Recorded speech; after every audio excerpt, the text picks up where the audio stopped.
Welcome to your IsiXhosa lessons with Kolping Mbumba. Hey, what's up everybody? Kolping Mbumba here. Your IsiXhosa word for today's lesson is Amangqunga.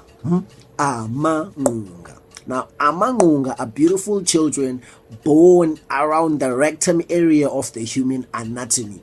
These kids grow up in a destructively unhygienic, rotten, stinky environment and become slaves of the rectum kingdom. Eventually, they mobilize and form an alliance with the small leftover pieces of Islam to plan a rebellious coup d'etat, because it's digi.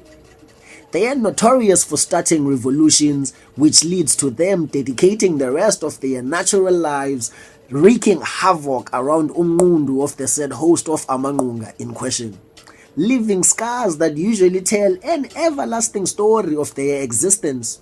Izilonda, ezithi pronounced Amangqunga. One more time. Amangqunga. That's your IsiXhosa lesson for today. Peace out.